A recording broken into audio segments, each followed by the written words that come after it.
What's good? What's good, everybody? Welcome back to another episode of The Urban Platform Speaks. Make sure to like and subscribe as you come into the channel and check out the content. And with that being said, man, I wanna speak on the Indiana Fever releasing Christie Sides. And in my opinion, I thought that Christie Sides, I called this early in the season, right? I thought that Christie Sides was doomed from the beginning. And not that it was her fault, not that it would have been Caitlin Clark's fault, but I just think that anytime you have a coach who receives a player who is a once in a generation type player, a franchise type player, it's hard for that coach, any coach, at least especially the first coach who receives this player, to adjust to having this kind of player, right? As a coach, when you like to come in and you like to establish some things. You like to establish like you let them know that you're running a show and you want to do things your way. And so that's only natural for a coach to want to operate in that way. But when you get a franchise ball player, you have to kind of go move a little bit differently. I think the first thing you want to do is like to establish some trust with this player. Mainly in this situation is Caitlin Clark.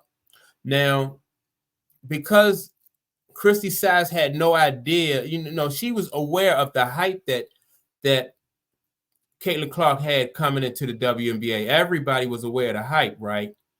But she had no idea really of how good or how great Caitlin Clark is as a basketball player. And then so that's where the misjudgment come in, because they started out 1-8. The Indiana Fever did. They started out 1-8. And the reason why, I'm sorry, 2-8. They started out 2-8. And the reason why is because most people were saying that Christie Sides needed to speed the game up, have Caitlin Clark handle the ball, and let her run the offense. The first few games, she didn't even have Caitlin Clark starting. And so, that's also a big reason why they started they started out 2-8. So they started out slow. That was number one. Number two, she didn't have Caitlin Clark really playing in a way that was like more beneficial to Caitlin Clark and the team. Once she had Caitlin Clark into that starting role, and she realized what Caitlin Clark was capable of, and she saw how the rest of the team responded to Caitlin Clark when Caitlin Clark was handling the ball. Then she recognized and said, "Okay, I need to run this offense through Caitlin Clark." But by that time, they were already like almost close to like halfway through the season, right? Now they did end up being 20. They had 20 wins, 20 losses, and they made it to the playoffs. But like I said, for a coach to a first year coach, and then you get a franchise type ball player, that's like a lot of coaches would not have survived that. For instance, Magic Johnson, like his first year in the league, I think his coach was Paul Westphal, something like that. And so they got rid of him. Magic, for the Lakers, they got rid of him. Michael Jordan's first coach was Collins. I think it was Doug Collins. His first coach was Doug Collins. And so Doug Collins, they got rid of Doug Collins. I don't think they got rid of Doug Collins in Mike's first year, but early in Mike's career, they got Doug Collins out of there and they got Phil Jackson because they thought that Doug Collins really wasn't, he wasn't the guy who could take them to the next level. Now, Phil Jackson was on the staff, and Phil Jackson was on the bench. So Phil Jackson was able to make corrections based on what he saw, the mistakes that he saw Doug Collins, the mistakes that he saw Doug Collins making.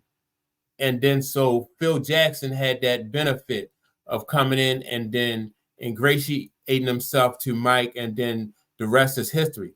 The same thing with Pat Riley. Like Pat Riley, you know, came in and he had the opportunity to see, you know, what Magic's strengths were and what Magic could do.